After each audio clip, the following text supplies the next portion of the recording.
Dubai, United Arab Emirates. In just 3 years, the Iraqi Prime Minister, Haider al-Abadi, has rebuilt the army, defeated the Islamic State and restored sovereignty across this deeply divided nation, accomplishments that, in the eyes of many, give him the stature of an Iraqi Abe Lincoln. Still, as Mr. Abadi is quick to warn in weekly addresses to the nation, stability remains fragile. The country is coping with an ever-bubbling threat of violent sectarianism between the Shiite and Sunni populations, as well as endemic government corruption and overwhelming economic despair, especially among millions of citizens left homeless after the battles against the Islamic State. This is a crucial moment for Iraq as it gears up for an election that could undo its hard-fought gains.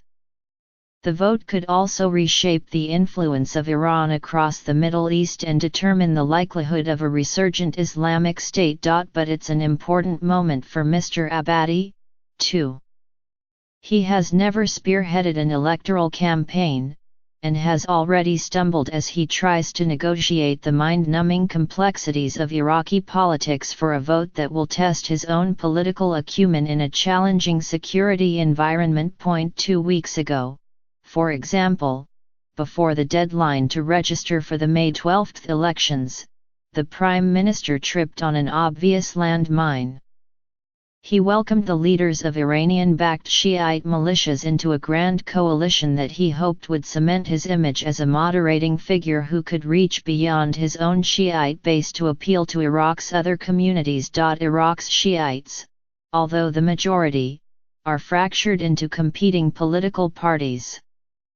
Since Saddam Hussein's ouster in 2003, Shiite coalitions have run the government, a formula still considered crucial in this election. The backlash to Mr. Abadi's move was swift. The Iranian-backed Shiite militias have won praise for helping defeat the Islamic State, but they have also been accused in sectarian atrocities, and their leaders are seen by many as tools of Iran. Sunni and Kurdish leaders were furious. Even a Shiite leader, Muqtada al-Sadr, a possible kingmaker in this vote, called the alliance abhorrent. Within 24 hours, Mr. Abadi had reversed himself, and the militia leaders left the coalition. Mr. Abadi's blunder was a stark reminder that, with the election still more than 3 months out, nothing can be taken for granted. While Mr. Abadi is still Iraq's most popular politician and front-runner, his clumsy outreach and deal-making have compounded his difficulties, alienating the influential factions he needs to win. Abadi has a narrow line to walk, said Reenad Mansour, an Iraq analyst at Chatham House. He is popular among many types of Iraqis, but he also has serious enemies. Politics is about shared power in Iraq. Mr. Abadi took power in 2014, shortly after the devastating Islamic State blitzkrieg occupied 1/3 of Iraq and enslaved tens of thousands of his countrymen.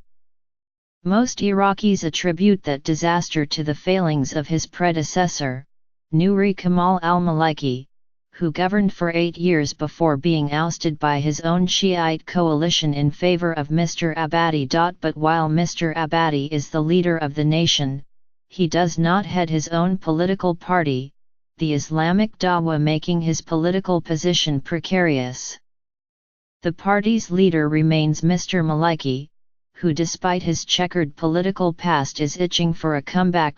So in a classic example of the serpentine nature of Iraqi politics, Mr. Maliki has blocked Mr. Abadi from using Dawah resources for his campaign. Mr. Abadi created his own coalition, the Victory Alliance, the one to which he first welcomed, then removed, the pro-Iranian militia leaders. The coalition immediately attracted dozens of national and regional politicians from across sectarian lines, giving his aides confidence in a strong platform to enter the election season. Iraq's post-war political realities have reserved the position of prime minister for a Shiite. Given the country's history of tight elections and coalition governments in the three national polls since Mr. Hussein's ouster in 2003, Mr. Abadi needs an alliance with at least one of three major bulwarks of Shiite political power to win, analysts say. The largely ceremonial presidency is held by a Kurd, and the Speaker of Parliament is a Sunni. The problem is that these Shiite powers all have their own baggage. One is Mr. Maliki, a politically damaged rival who wants the job himself. Another is the pro-Iranian militia leaders, who are close to Iran's Revolutionary Guards, a liability that has already backfired on Mr. Abadi. And the third is Mr. Sadr, a populist firebrand who has become a champion of the poor and unemployed and a fierce opponent of Iranian meddling. Mr. Sadr, best known to Americans as the thuggish militia leader who for years after the United States invasion fought and killed Americans, has become a pro-Arab, anti-Iranian nationalist. He is running his own coalition, which, like Mr. Abadi's, is cross-sectarian. It includes Sunni leaders who welcome Mr. Sadr's anti-Iran message. Politicians close to Mr. Abadi had been in exploratory talks with Mr. Sadr's followers about joining with them in a possible coalition. It is not clear why those talks foundered, but Sadrists say their leader was angered by Mr. Abadi's alliance with the pro-Iranian militia leaders. Even Mr. Abadi's closest advisors now concede that that alliance was a serious tactical error, which they attribute to the overwhelming task of setting up a new political entity on short deadline. Registration for the election ended January 15. We did not have time to finalize who our main partners would be, what we stand for and what we all agree with, said Ali Al-Adiyib, a member of parliament close to Mr. Abadi. We are discussing all these things now.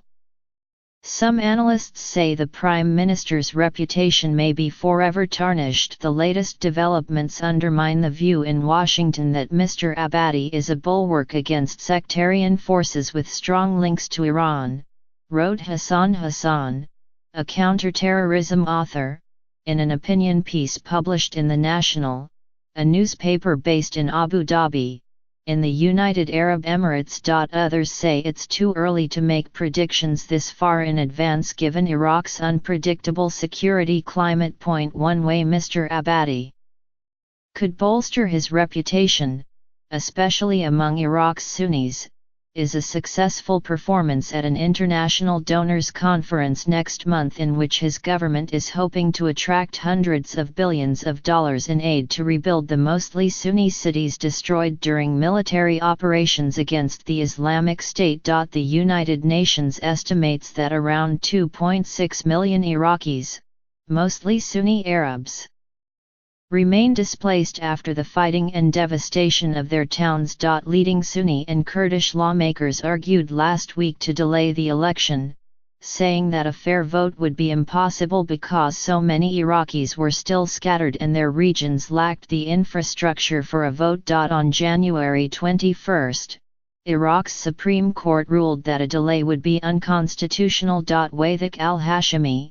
the head of the Iraqi Group for Strategic Studies, believes that, despite the challenges, Mr. Abadi has the best chances of victory for a simple reason: the optimism he restored to Iraqis after beating back the Islamic State. The path for Abadi's second term will be one strewn with flowers, he said.